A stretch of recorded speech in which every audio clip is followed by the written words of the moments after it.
Hola amigos, ¿cómo están? Soy Lázaro Andrino. En esta ocasión les vengo a platicar acerca de lo que es la historia de Guatemala. Bueno, la historia de Guatemala realmente es muy amplia, pero vamos a tratar la manera de ir resumiendo en ciertos hechos que ocurrieron, como por ejemplo lo que es la fundación de la ciudad. Para la fundación se hicieron varios traslados. El primer traslado de la ciudad se dio por la rebelión del pueblo y la ausencia de Pedro de Alvarado. Y su hermano Jorge, al no poder someter a los caciqueles, funda la segunda ciudad en el Valle de Almolonga. A esta ciudad se denomina Ciudad de Santiago. Estuvo bajo el gobierno de Pedro Alvarado. Aunque su presencia fue mínima, ya que salió constantemente a España a realizar sus expediciones, el 11 de noviembre de 1541 la ciudad de Santiago fue destruida por un deslizamiento de lodo que bajó del volcán de Agua. A fines de ese mismo año se decide fundar la nueva ciudad de Santiago. En el Valle de Panchoy, en 1717, la ciudad de Santiago sufre una serie de terremotos, al igual que pasó en 1751. Esto causó la destrucción de muchos edificios, lo cual generó que se hicieran reparaciones, lo que en cierto grado paró el crecimiento de la ciudad.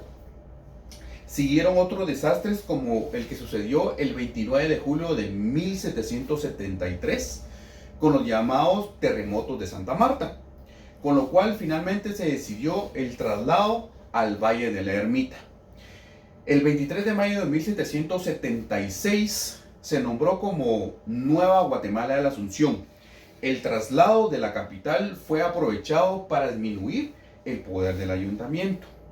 Con todos los movimientos y traslados que se realizaron, ya se comenzaba a oír otros movimientos fuera del territorio, como lo que es la Revolución Francesa, la cual fue vital para cambiar los ideales de libertad en todo el mundo, especialmente en América, que influyó bastante en lo que es la independencia. El proceso de independencia de Centroamérica fue un proceso en un periodo de 1811 a 1824.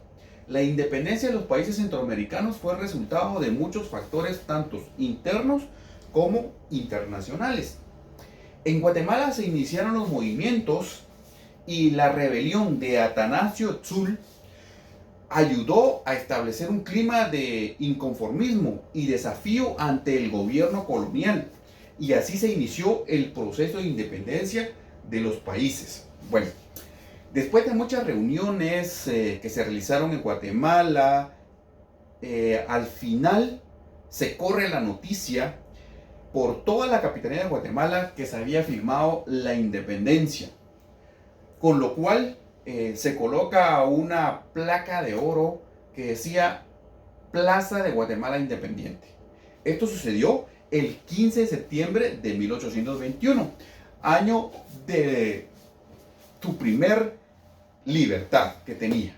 Bueno, a esto vienen otros hechos que se dieron en la historia, como fue lo que es la Reforma Liberal de 1871. Esta reforma trajo muchos cambios como la libertad de prensa, la supresión de diezmos, la disolución de órdenes, como por ejemplo las órdenes de los franciscanos, de San Felipe y los dominicos. Otro de los cambios fue la libertad religiosa y de culto, que a pesar de que siempre seguía predominando el catolicismo, pero también se permitió el ingreso de otras religiones del extranjero. Acá pues inician ya los gobiernos de distintos presidentes, como puedo mencionar Miguel García Granados, Manuel Lisandro Farías, José María Reina Barrios, pero cabe mencionar también que uno de los gobiernos los cuales fue de mucha influencia en la historia de Guatemala fue el gobierno de Jorge Ubico, el cual se marcó por ser un gobierno de una dictadura severa. Esto ocasionó movimientos revolucionarios por la situación que pasaba el país y que dieron lugar para poder derrocar el gobierno de Ubico. Acá a estos movimientos se unieron maestros universitarios, a lo cual también se unieron los obreros y otros sectores se alzaron en armas para poder derrocarlo. Así es como se empiezan a dar los hechos y entonces se da la revolución en Guatemala. Pero la revolución en Guatemala tuvo un periodo. En 1944 da inicio y finaliza en 1954. La revolución del 44 derrocó el régimen de la dictadura del general Jorge Ubico, el cual duró 14 años en el poder. Esto generaba mucho descontento ante la represión, las intervenciones políticas, económicas del extranjero.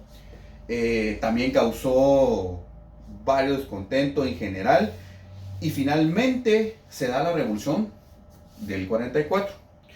Los 10 años de gobierno revolucionario significaron grandes cambios con respecto a la participación de las clases más bajas y los indígenas, que hasta entonces habían sido relegados a un papel de explotación.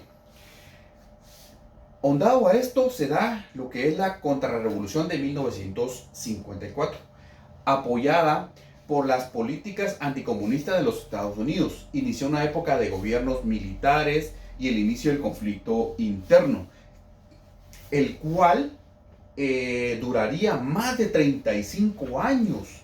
Esto fue una época de corrupción, violación de los derechos humanos que resultó en una gran cantidad de víctimas y el aislamiento diplomático internacional. Bueno, después de lo que sucedió, después de la revolución de 1954, el gobierno es tomado por el triunvirato formado por los militares Jacobo Arbenz, Francisco Arana y Jorge Torrielo. Posterior a eso, toma la presidencia Juan José Arévalo Bermejo. Después de él, pues ya comienza lo que es el gobierno de Jacobo Arbenz.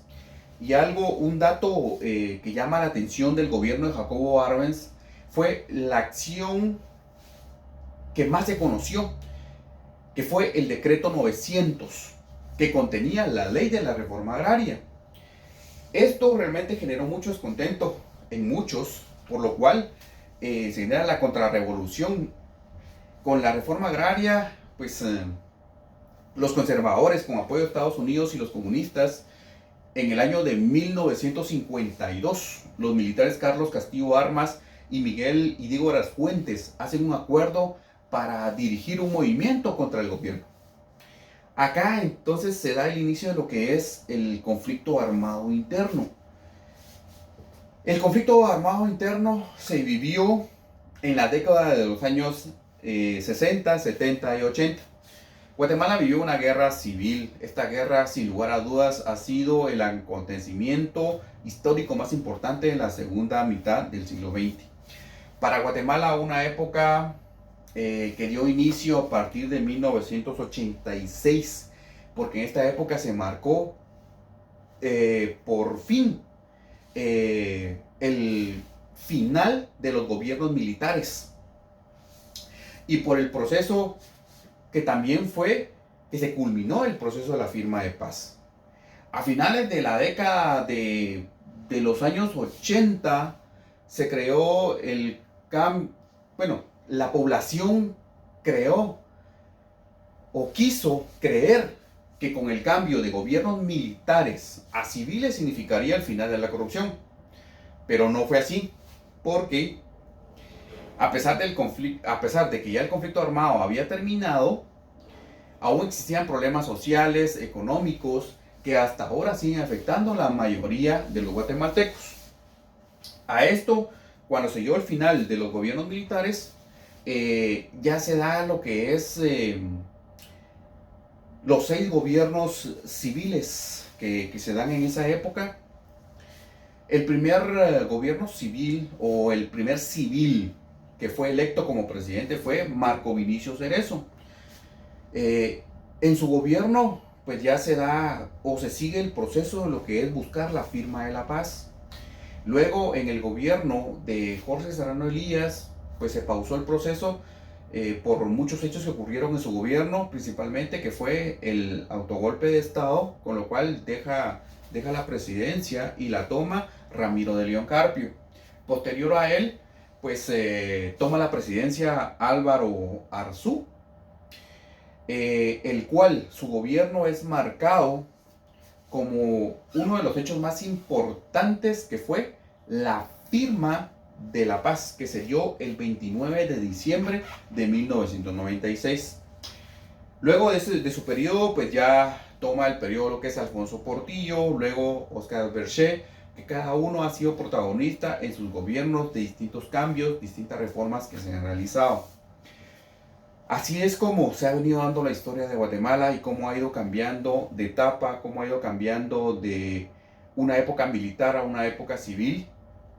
Y a pesar de eso, pues aún siguen habiendo problemas sociales. Bueno, amigos, eso es todo. Hasta la próxima.